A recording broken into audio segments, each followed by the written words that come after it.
occupying till he comes at Southwest Prophecy Ministries. This is David Schnitker with today's Southwest Prophecy Ministries podcast. Thanks for joining us. Some stars are so popular they go by their first names only. One of them is Cher.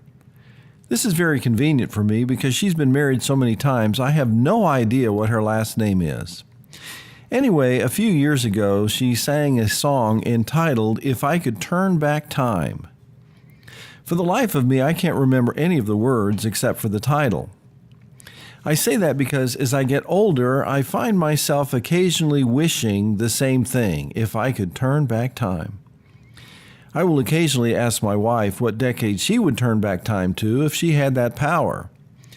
We both agreed that decade would be the 1950s. I was born in 1952, so obviously that decade has special significance for me. I lived in Wichita, Kansas from 1955 to 1961, and I would like you to join me as I turn back time to that special period in my life. Let me describe what life was like for me during that time.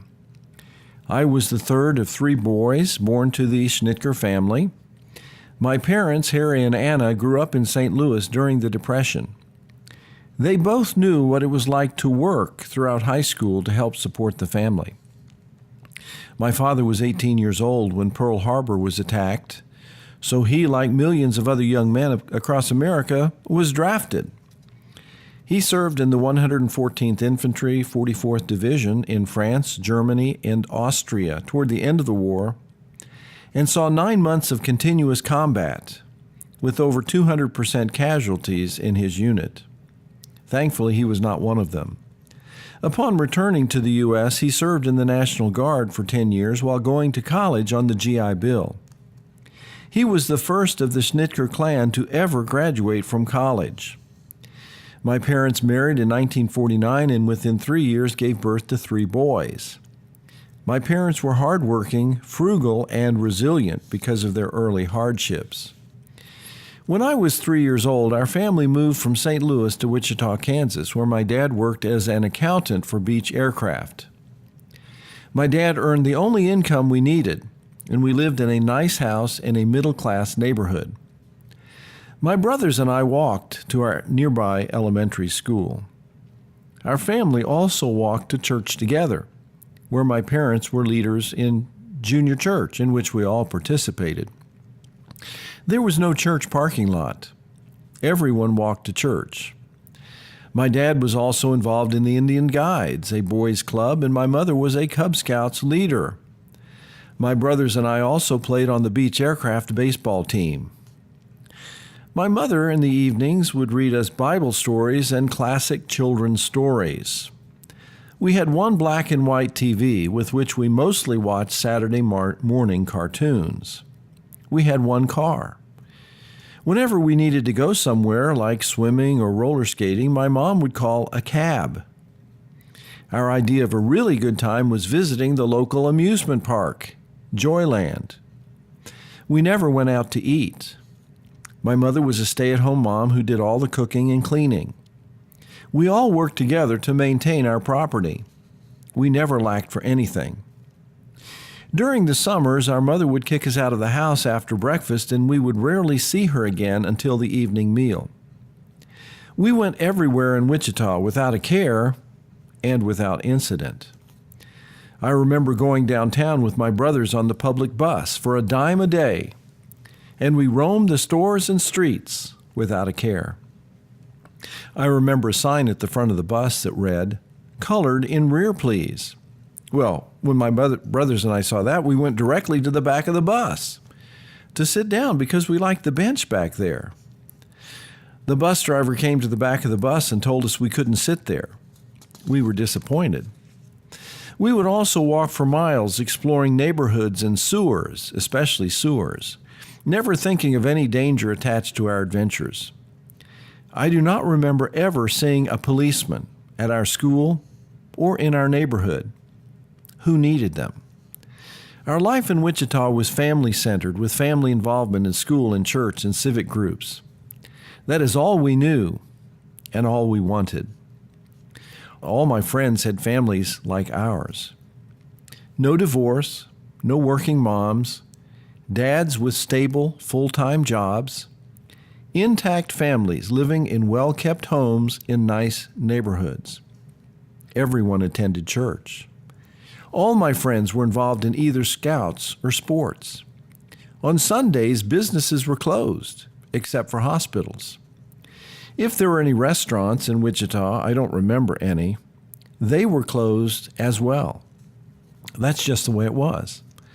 I remember when the first McDonald's restaurant opened in Wichita, and how strangely modern it was to buy a 12-cent hamburger. I suppose that was the first time in my life I had any restaurant food. I guess you would say that the neighborhood school we attended was segregated, because the neighborhood was segregated. The black neighborhood was on the west side of town, across the Arkansas River. All the teachers were white, but there was a black janitor named Frank Sutton. I always thought it was funny that Mr. Sutton dressed up as Santa Claus, handing out candy to the students. All the students loved Mr. Sutton. I do not recall ever hearing derogatory statements from either students or teachers about people of other races. By today's standards, some might call this a racist environment, but I can assure you that was anything but the truth. I didn't even know what the word segregated or racist meant. Well, I am sure that life was not perfect in Wichita during the 1950s. After all, I was just a child, and I'm sure there was much in the way of crime and injustice I was not aware of. At the same time, I would not say I was sheltered, for my brothers and I had a great deal of freedom. What I would say is that the culture of my neighborhood was such that sheltering was not necessary. Yes, we had parents and teachers that loved us and were very involved in our lives, but that did not feel like sheltering. It felt like responsible adults caring for irresponsible children. I have been back to my old neighborhood a few times since I moved away in 1961. While much of the neighborhood looks substantially the same as when I left, when I walk the familiar streets, I no longer see kids playing outside like in the 1950s. I can safely say I knew every kid within 1 square mile of my house, and certainly every dog as well. Where are all the children today? Playing video games, I guess. Maybe Pokemon Go will get them outside again. I visited Joyland recently. It closed in 2004, and vandals have made a mess of it. It looks downright haunted. It is so decrepit. What do kids do for fun in Wichita anymore? The American culture as a whole has changed dramatically. No longer is the intact family the norm. Divorce is rampant, and even marriage is considered old-fashioned in some circles.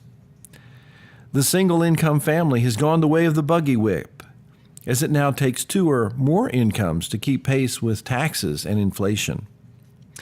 Businesses are more open than ever on Sunday, and churches are more closed than ever as well. My elementary school, which used to teach the 3 R's, is now a school of international studies. It appears we have to start teaching globalism in kindergarten nowadays. I guess I was wasting my time learning finger painting in kindergarten when I should have been contemplating the path to world government. The last time I visited my church in Wichita, they had a policeman on duty. I guess children's church is considerably more dangerous than in the dark ages of the 1950s. I noticed they have also put in a big parking lot. Apparently walking to church is a thing of the past. The parking lot is never very full when I show up. Sometimes I feel like the psalmist who wrote, "Oh, that I had wings like a dove, for then I would fly away and be at rest." Well, if I could hitch a ride on that dove and turn back time, it would be a ride back to Wichita in the 1950s, a time when kids could be kids, when parents and teachers did their jobs, and when government left us alone.